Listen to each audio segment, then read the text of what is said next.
I'd rather be broke and have a whole lot of respect. I'd rather be broke and have a whole lot of respect. I'd rather be broke and have a whole lot of respect. I'd rather be broke and have a whole lot of respect. I'd rather be broke and have a whole lot of respect. I'd rather be broke and have a whole lot of respect.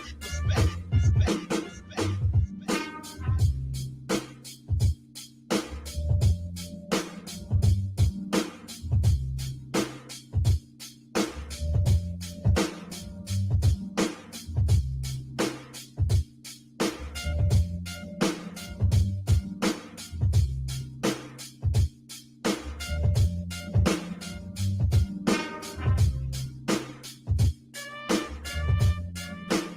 of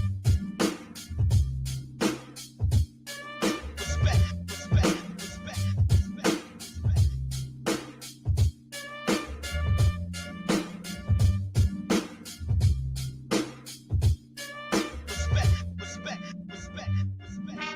I'd rather be broke and have a whole lot of respect. I'd rather be broke and have a whole lot of respect. I'd rather be broke and have a whole lot of respect. I'd rather be broke and have a whole lot of respect. I'd rather be broke and have a whole lot of respect. I'd rather be broke and have a whole lot of respect.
Am I? There I am. Good morning.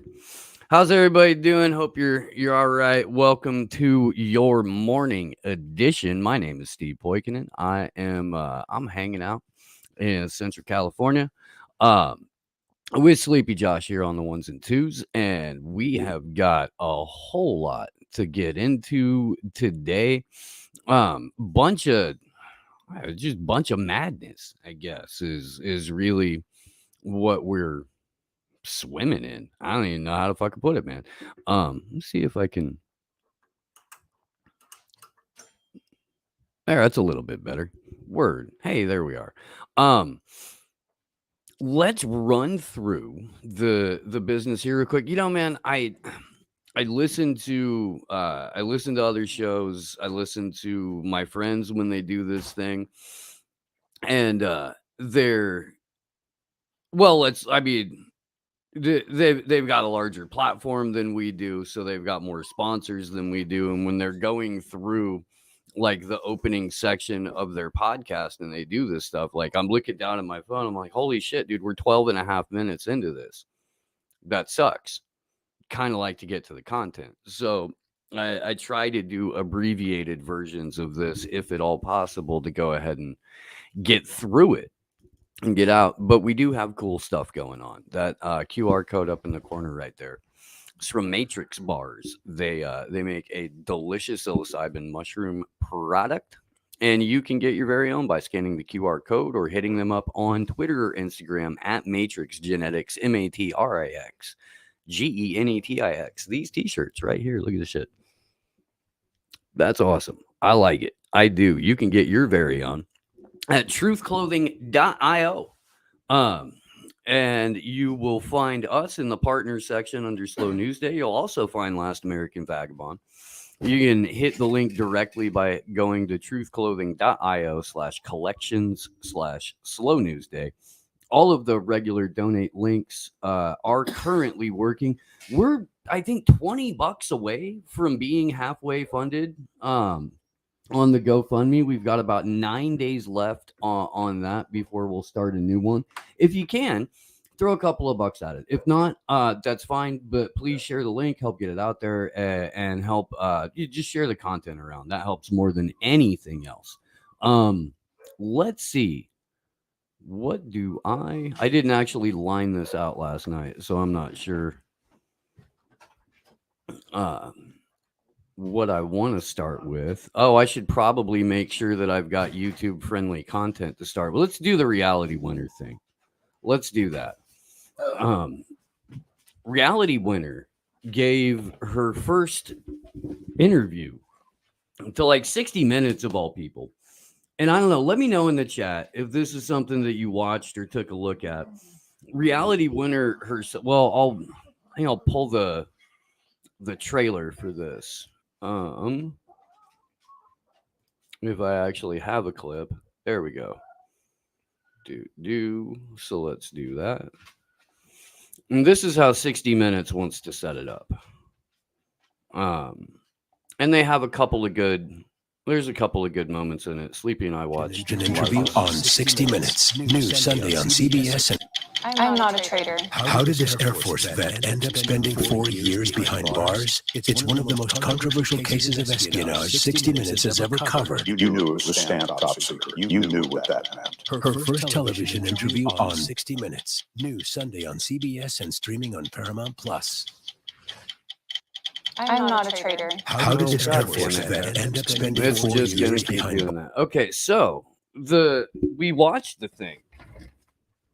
Or we watched a lot of it. And first of all, man, let me just say that, like, Reality Winner looks fucking yoked out and ready to fucking do some damage. Like, she's looking fucking svelte, dude, and fit. And, like, I wouldn't want to fuck with Reality Winner. So the echoing thing is going to change, Baba Yaga. It's a brand new setup for me here. I forgot to hit mute before I played the clip on this because I'm not used to that yet. So it's literally my second day.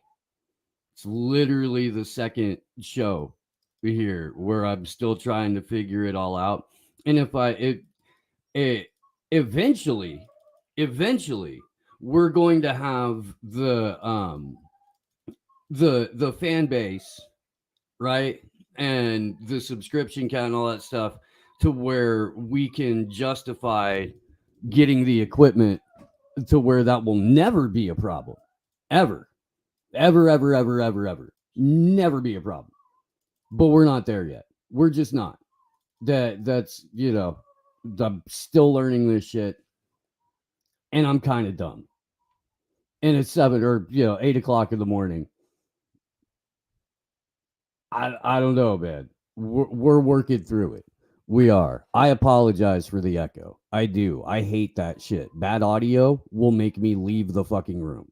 It will. So I'm sorry. Totally forgot what the fuck we were talking about Reality though. winner. So She's yoked out. yeah.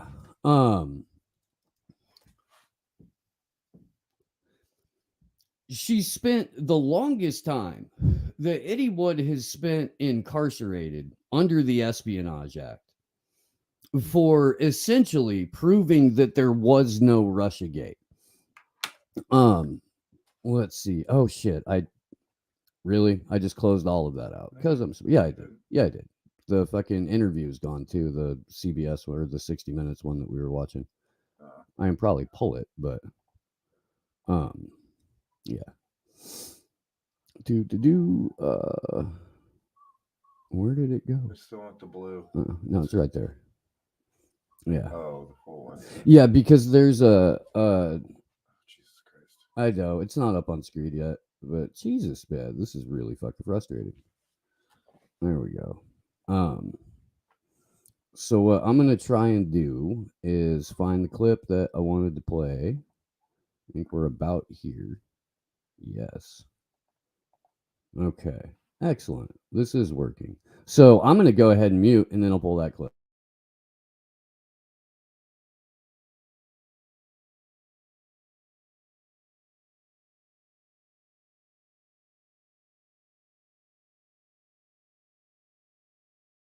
Davis. Only one conversation that I had with her did she ever let on how heavy her work was.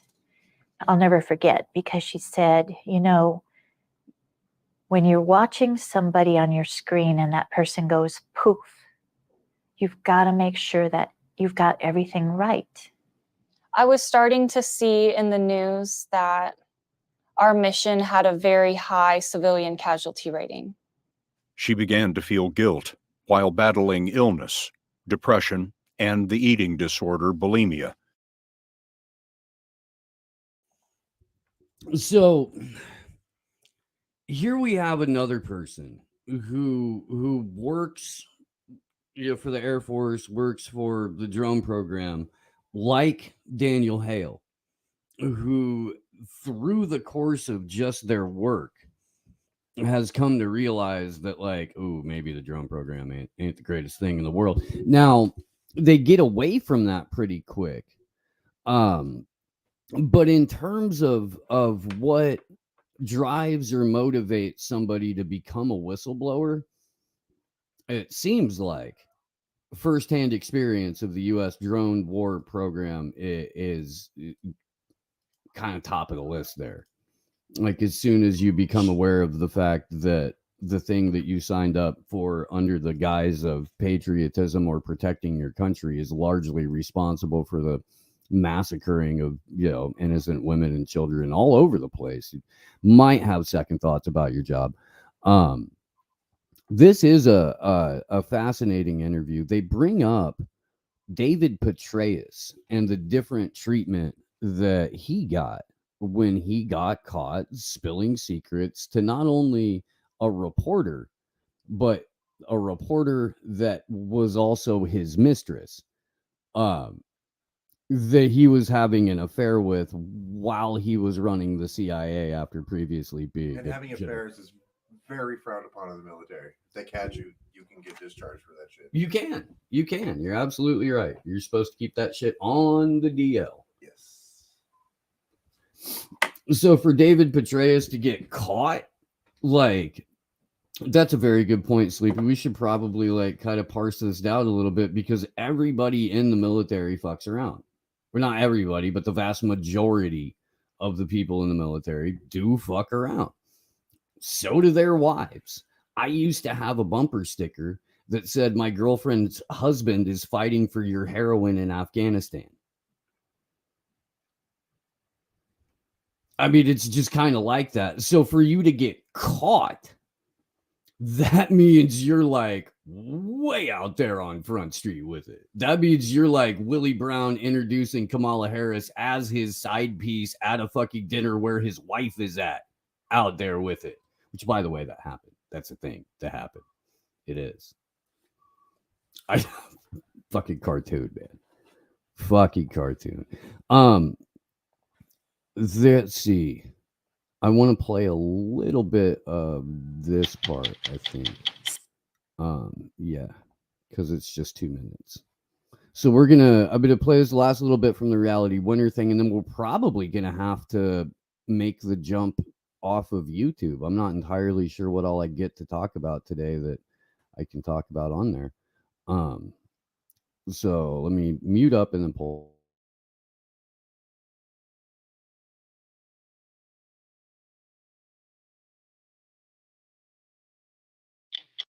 When you heard the very first time the word espionage, what did you think?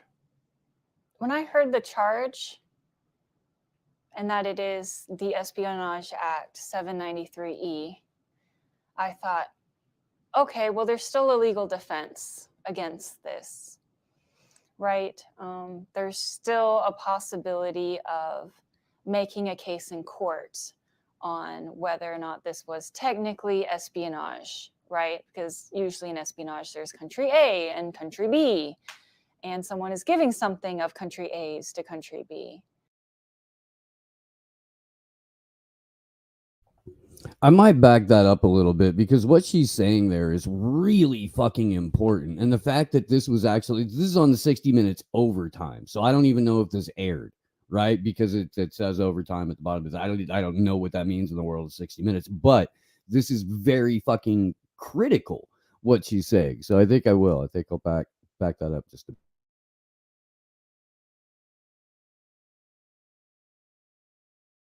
There's still a possibility of making a case in court on whether or not this was technically espionage, right? Because usually in espionage, there's country A and country B, and someone is giving something of country A's to country B. So I thought, well, we still have a chance. It would take another couple months of just my legal team getting the runaround, and the prosecution themselves were the ones who made the rules as we went along. And it was a slow sinking feeling of exactly how just Kafka-esque this situation would become.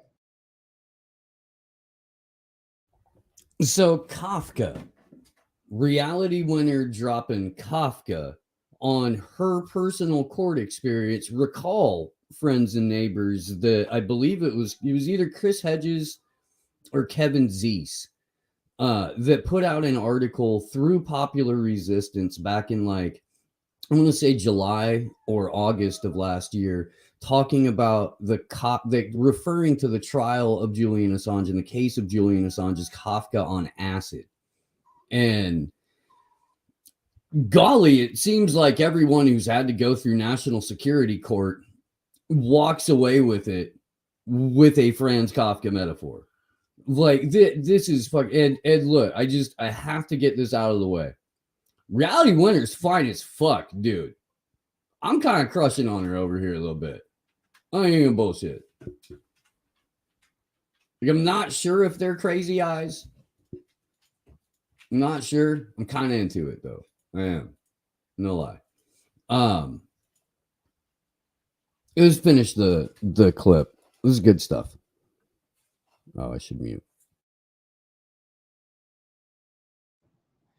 How they could come up with any facts that they wanted, that they could use my diary entries as incrimination of my character to make points that had nothing to do with the actual charge at hand. And yet nobody could ask the court if this was relevant or not, because the court and the prosecution were one, and I was going down.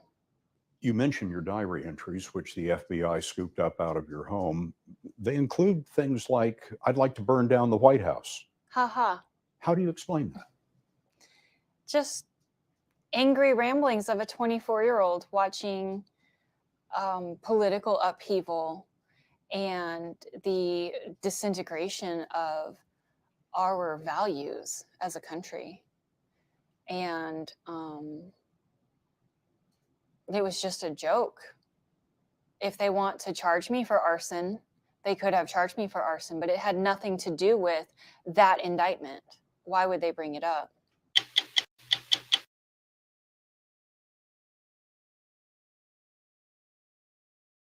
Go. So I get, in terms of people lately that have gone to prison for being a whistleblower and have come out of prison given some statements. I'm partial to this one. I am, and it's not because I have like a mild to moderate crush on just out of prison, yoked out, ready to fucking join the UFC reality winner. That's not the case. It's the actual context of what they're saying when they make these statements. Big difference between a well-grounded understanding of what your government actually did to you. What I'm trying to get at is I don't think we're going to see reality winner on any Twitch streams with AOC anytime soon. That's what I'm trying to impart. And without further disparaging a torture victim, I think I'll leave it there. Fuck, dude. Let's see. That's Fauci. That's Bob Dole. We can do that here. We can. What's this? This is not for YouTube, nor is that. Okay, so let's do this, and then we will jump over to we'll at least leave YouTube. Hamza, you're fucking late, dude. I had kick-ass fucking just old school boom bap fucking instrumental, ease your way into the morning, smoke a joint, get ready for slow news day. And here the fuck you are, way the fuck late. What the hell is wrong with you? I am going to need your desk cleared by 12 today. I don't even know what the fuck that means. So Bob Dole passed away. And this is probably only going to be for the part of the Slow News Day audience that is Gen X or older. But Bob Dole passed away. At 98 years old, Bob Dole he ran the Senate, head of the Senate as a Republican for a really fucking long time, presidential candidate, was in charge of the Senate during the Iran-Contra hearings. He did more to obstruct and obfuscate the just carnage wrought by the Reagan administration. Well, the Bush the first time he was president, when he actually wasn't elected president, but just walked from the director's office of the CIA to the vice president's mansion to let a disabled, dementia-riddled puppet pretend like he was running the country for 8 years. Bob Dole oversaw all of that. Mehdi Hassan, on Bob Dole's death day, is like, remember how he said he liked Trump? And like, that's it. That's your whole dig on the guy who helped orchestrate a cover-up of the CIA dumping crack cocaine into poor black and brown neighborhoods, the guy who fucking helped to funnel arms for fucking hostages. That guy, you're gonna go after him because one time he said something nice about Donald Trump, you dumb fuck. Norm Macdonald did Bob Dole on Saturday Night Live, and Norm Macdonald passed away like a boss. Motherfucker had terminal cancer. walked around with it the whole time, didn't tell a soul. Just fucking like built up other people. Yeah, dude, all he would do was like build up other comics and talk his shit and not tell anybody about what was going on with it. So for that, make sure that I have the right one. There we go. I'm gonna get to play this, and then we'll hop over to I know I'm just setting it up. Hop over to Rockfin.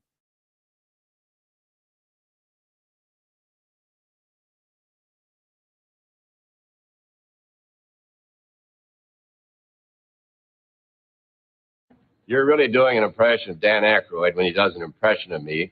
You know it, and I know it, and the American people know it.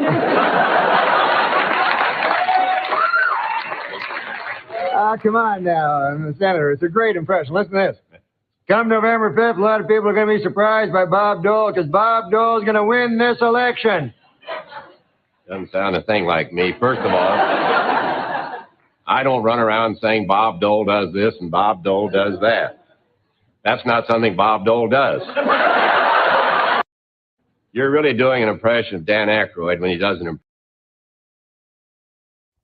Oh, man. R.I.P. Norm. I went on such a Norm Macdonald fucking binge when he passed away. I mean, for like 2 weeks, dude, I just at least once a day would pull up like there's a YouTube channel called I'm Not Norm. And they have like just clip reels of all of the fucking most out of pocket shit Norm Macdonald has ever said, dude. And it is so fucking funny. And Norm was such a weird guy. Like, he would be in character for like years, and none of his friends would know if he was fucking with them or like he would just find a lane and stay there and just ride that. Oh god, fucking brilliant, man. So folks, that's gonna do it for the YouTube portion of your huh? You made fun of Elwood one time. That's what Elwood hates him. Oh, did he? Yeah. Oh, that's awesome. Please come back and tell that story because I don't know it. He told it on Jimmy. He was like, I don't like Norm Macdonald. Okay, well, we're gonna come back for you when you get back. We gotta find clips. Okay. It was from last comic standing, and he said he was. Like, Oh, we're not funny. gonna do that. We're absolutely gonna do that. Okay. Nobody in the chat heard what just happened. Nobody overheard that conversation.